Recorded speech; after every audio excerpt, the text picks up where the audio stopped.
Ain't no use in me lying. Truth be told, the peace greeting is not appropriate for this one.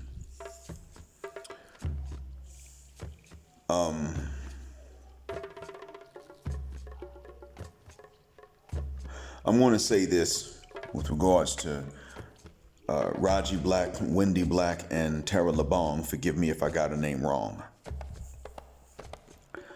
Rajee Sharif Black was not right for what he did. But Rajee Sharif Black didn't have any better option. Straight up. We men can condemn it based on the immorality of the actions that he took.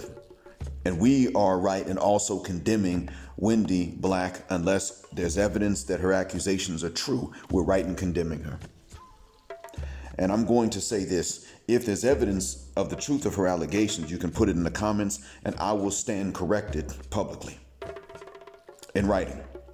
But if there is none, and until such is given, I'm going to operate on the presumption and speak on the presumption that he was wrongly accused. And the reason I'm going to presume that is because of the lead attorney saying that false accusations have become the norm. I'm going to say this because,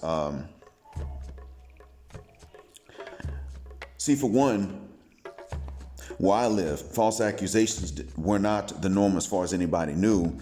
And then all of a sudden, a few months ago, my morning students, who were very good students, told me, no, Professor Black, there are quite a few of them going around. Because, see, there are more accusations of harassment, but there's less harassment, actually, because it's taken so seriously. And they explained to me the mechanism by which it works. The women, because of Western influence, can brag only about getting men's attention. They can't brag about how modest they are, how under the radar they are. They can only brag to each other about how much attention they get from men, even though it's illegal for men to just haphazardly approach women here. So, therefore, they can't say to their friends, well, I mean, look at the legal environment. Men aren't going to approach me. Why are you asking me about men not saying anything to me when they don't know me and they're not supposed to? They can't say that to each other. So instead, they wind up making each other insecure. And to get out of that feeling of insecurity, somebody's going to have to say, well, I get attention from men. Oh, really? But since that's illegal, then you might as well go ahead and say you've been harassed. You see? One told me, y'all remember the story, one of them told me that when he was sick with COVID in the hospital, and a local nurse, that's not a high school student, that's not even a university student anymore, this is someone that graduated, a local who was a nurse, helped to turn him over because that's medically necessary. That's fine. She's not putting her hands on him in a disrespectful manner. And if he was sick with COVID enough to be in the hospital, that man was not thinking about dim drawers anyway. She turned him over when he moved his arm, and he still managed to somehow touch her accidentally by moving his arm out of her way. Ironically, she said, you touch me again, I'm going to have to report you for harassment. He was like, I was trying to move the arm out of your way. I can't, why would I harass you? I'm sick as a dog. These are students that don't have a reason to lie. I'm not going to say I believe them just because they're good at English. That's not why. I'm certain it helps, but the real reason I'm likely to believe them is because, see, cheaters and liars tend to go hand in hand here. They obviously don't cheat because you don't become bilingual by cheating. So if they're going to lie, they would lie about something to protect someone else's privacy more than likely. But he had no reason to lie about this. Another student had his own story, and I forgot. So we know that this is something that is becoming absolutely, normal, and the Western courts incentivize, especially moms and wives in these divorce proceedings, which TLA said. Shout out to him. Shout out to Pink Book Lessons and Dr. Tia Johnson too for pointing out the dysfunction that pushed and provoked this man to do what he did. So I'm going to say this to you, gentlemen. It is a gender war out there. I wish it wasn't. I don't tell you to go and do things like what this man did. What I'm telling you to do is to not give him the supply and the ammunition in the first mucking place. And this is why I've told you, gentlemen, Islam is the solution. Male chastity is the solution. This man got married to the wrong woman. Neither one was Eidos, but this man got married to the wrong woman. And look what happened. Now, I heard just from one source, and I didn't get a chance to read any of the evidence, but I heard from one source that he cheated, and that's why she was leaving him. Now, if he committed adultery, well, then understand how easily avoidable this was. If he committed adultery, and I'll be honest, if she said he did, I don't know. I don't know if she said he committed adultery because he was into polygyny, which is not adultery. I don't know that situation yet, and y'all can fill me in, and I'll stand corrected. But what I do know is that what he was facing was false accusations based on the evidence. Because see, Tara LeBong, who wasn't even black at all, Eidos or not, said to him, I'm going to do the same thing. And understand, they all three worked at the same hospital. What this means, gentlemen, is becoming a high-value man is fine, but still, the solution is going to be male chastity. And frankly, if you are already Muslim and you practice the other parts of Islam, male chastity becomes easy, and it becomes easier, not just because you get older, it becomes easier with the practice in addition to with age. And those of you that are serious Muslims in the audience, you already know this. That's what's important to understand, gentlemen. You see, these ladies don't want to sit up and tell you, you should probably abstain from us because we're not really adults anyway, mentally speaking, we're children.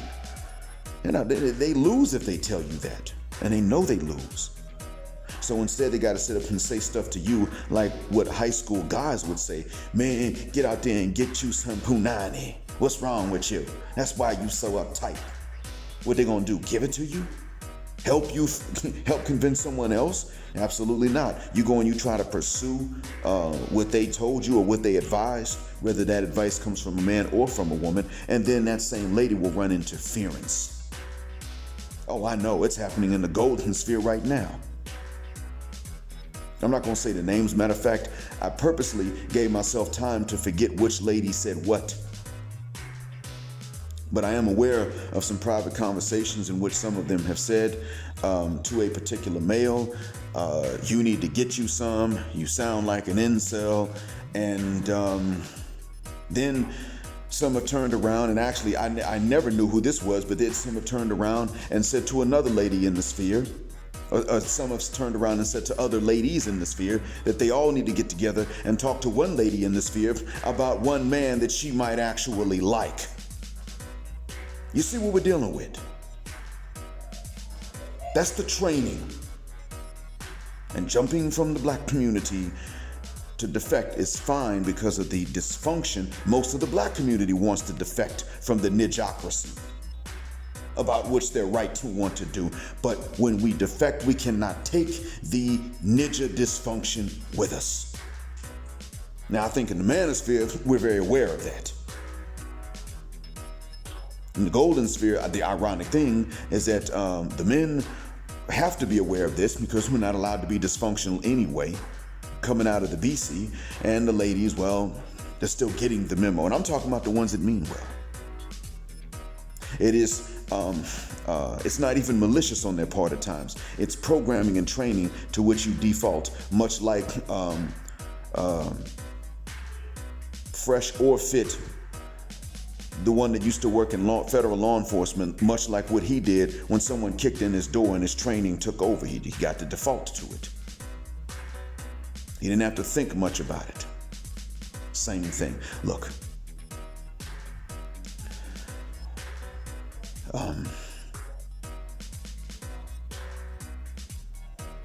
Gentlemen, when you were asked to condemn what Rajee Black did,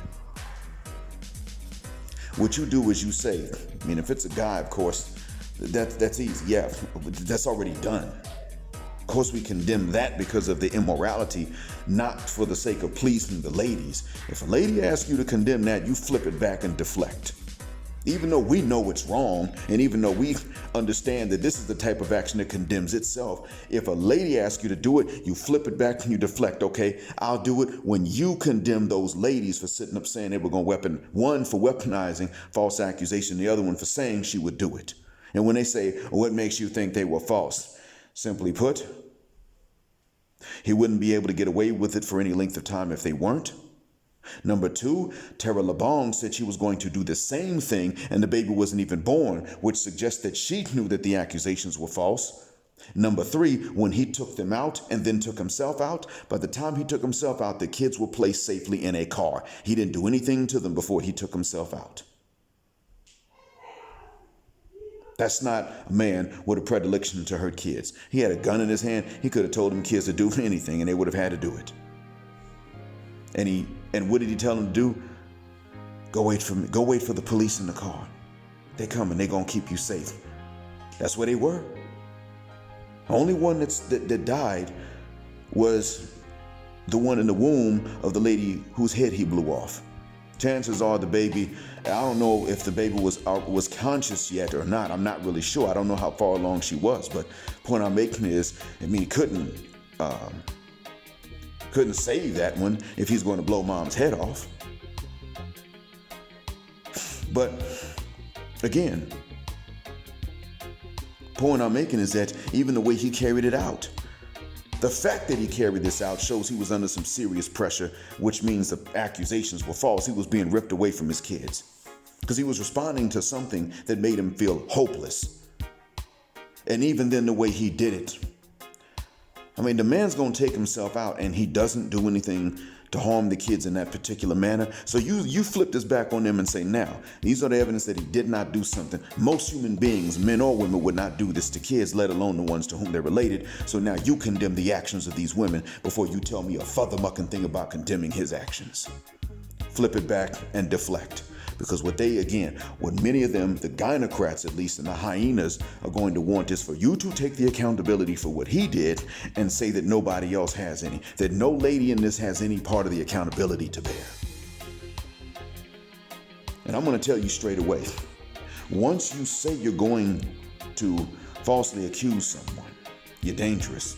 But once you falsely accuse someone, you do deserve to die, but not the way he did it. Oh, no. Anybody who does certain things like this to kids, and anyone who falsely accuses someone of doing something like this to kids and can be proven guilty of that offense needs to be decapitated by the state, not by vigilante, but by the state. Decapitated, recorded, and a copy given to the victim for them to look at whenever they feel a trauma attack's coming back. Because believe you me, seeing somebody punished for doing something like this to you will soothe a lot of your trauma and anxiety.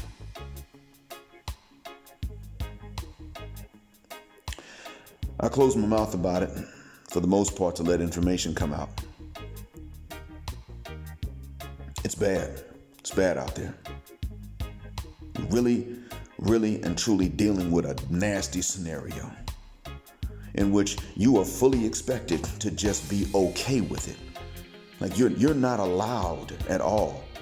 You're fully expected to be okay with it, and you're not allowed to even so much as say, even if it was wrong, let's remove the provocations. Oh, no. We're going to keep the provocations in place. You just need to take it and alpha your way through it. That's exactly how it is that sisters have been driving men away. And this is also why I've told you, when you stop dealing with sisters, don't assume that you're going to get a better deal if you're dealing with a non-sister, but she's still Western born and raised, or even just influenced. The Western influence is upped.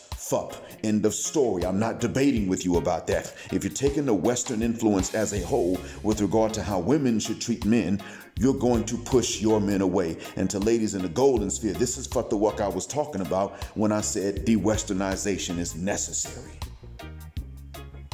I don't mean that you have to become a carbon copy of any particular other culture.